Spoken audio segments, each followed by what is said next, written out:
paalis na kami.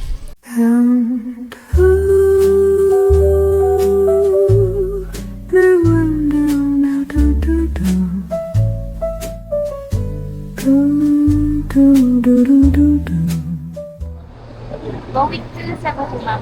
Wala naman pong medical condition. May 20 kilos po kayo mag-port check. Make sure na lang ma'am, wala pong gadgets, towel bags, battery operated.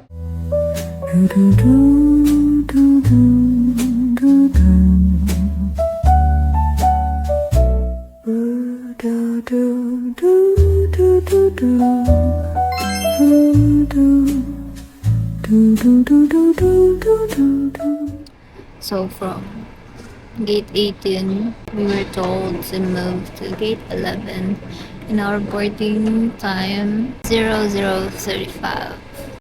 I really chose this time kasi it's the cheapest when I was booking. Look at this. Look at this.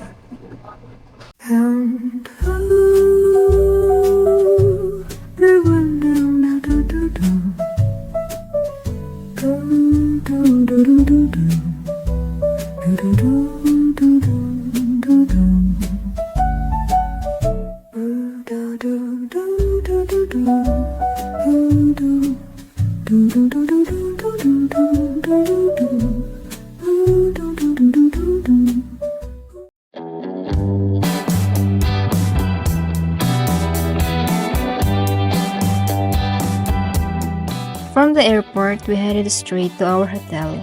This place is called Nirvana, and this is the cheapest I found in the Agoda app. In the sunlight, everything just knocking at our door. The world's on the edge, screaming louder than before. Beneath the neon lights, a shadow starts to loom. Nasadya mo naman eh. Yun nga, para matalo ka eh. Andun ba ako? Sige. Laro na lang. And what I really liked about this place is that they have a lot of things. They have free unlimited coffee, a gym, playing area with activities like billiard, table tennis, and mini golf. As we prepare ourselves for tomorrow's Sardine run.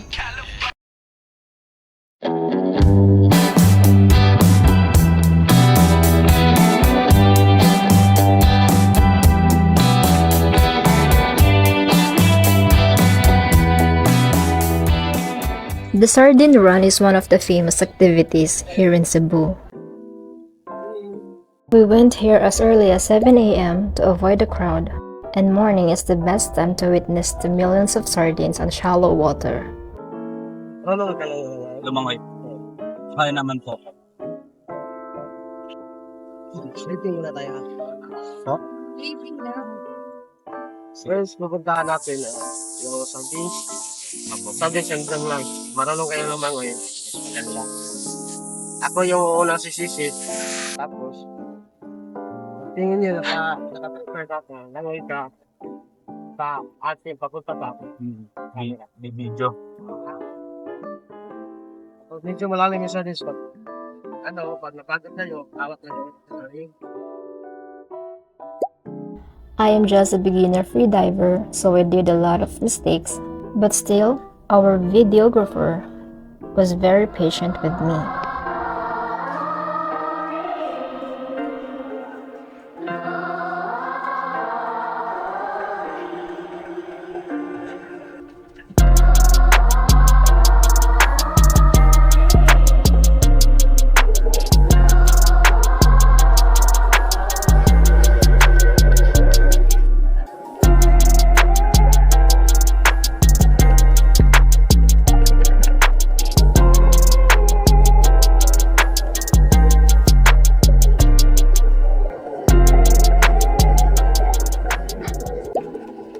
After some time, people are coming over already, and it's hard to get a shot without other people around you.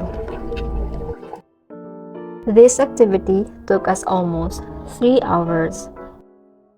It was really tiring, but it was so much fun to do, and I can't wait to try it again in the future.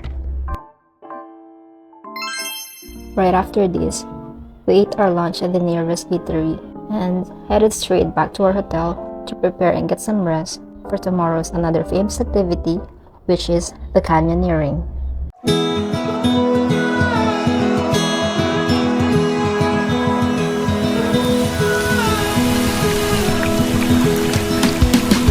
All the stars overhead give us more to imagine.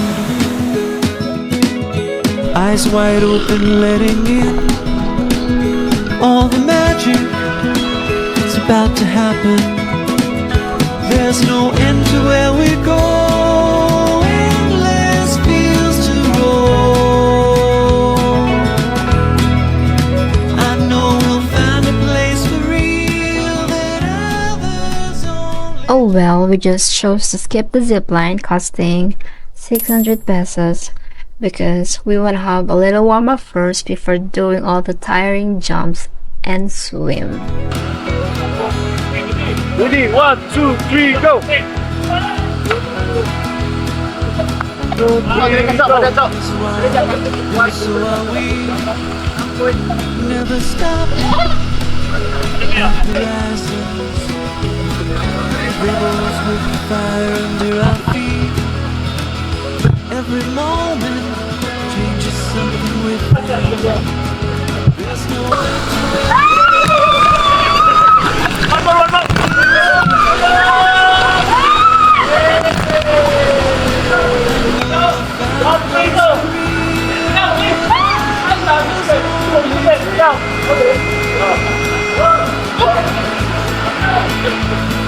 Touched by any soul. There's no end to where we go. Okay, ready, 1, 2, 3. It's the best addiction I 1, 2, 1, 2, 3. 1, 2, 3. have. Young and free. Apat. Focus mo yung sarili mo. Kaya mo to, kaya mo to. 1, 2, 3, go! Talon! Tapat ang mga, pilo na mga. 1, 2, 3, go! There's no end to where we go. Tawin niya. Let! To where we go. Pila! Ready, 1, 2, 3, go! Waiting lang! Yan! Ready, 1, 2, 3, go! Straight lang! Good!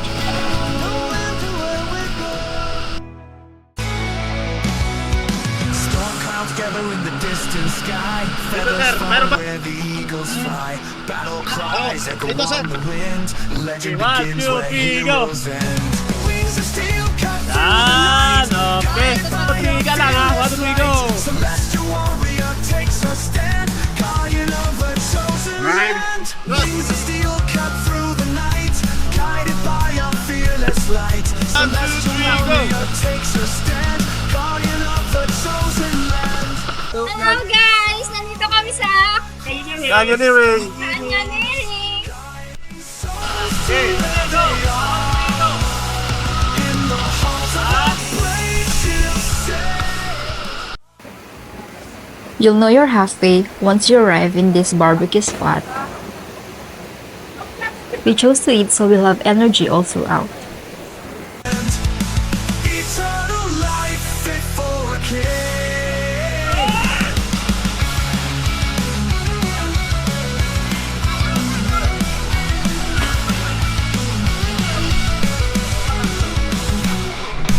Armor gleams in the dawn's first rays. Her shadow falls as the fallen prey. Death's embrace, she dances with grace. Harbinger of fate, none can erase. Okay. Well, it's not yet over. We're now on our way to the swing. The water is deep and the path is quite long, so patience is really needed. Mataas na ba? Doon pa. Abot mo ba? Hindi eh.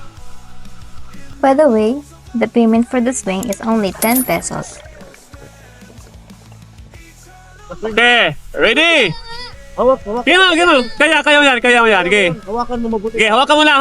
Okay. 2, 3, go. Yan.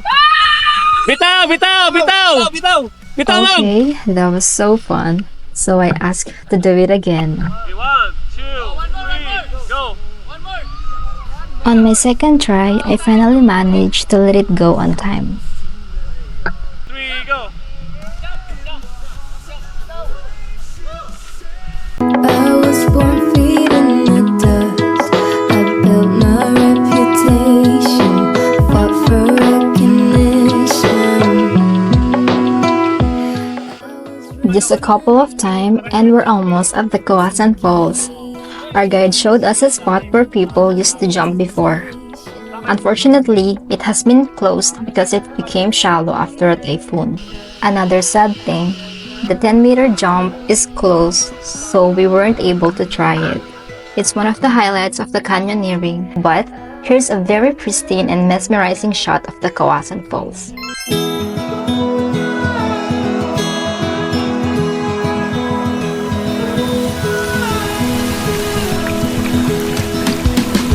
All the stars overhead give us more to imagine.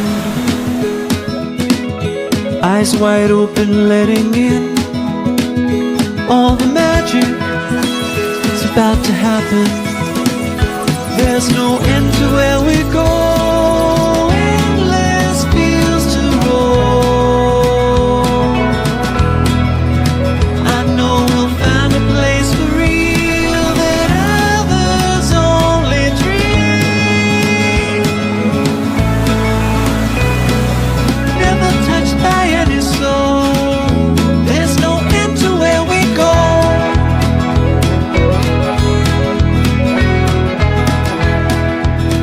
And that concludes my canyoneering adventure. I really had so much fun and I will definitely go back again in the future. This place will always have a place in my heart, and now I finally understand why a lot of people really love to go here.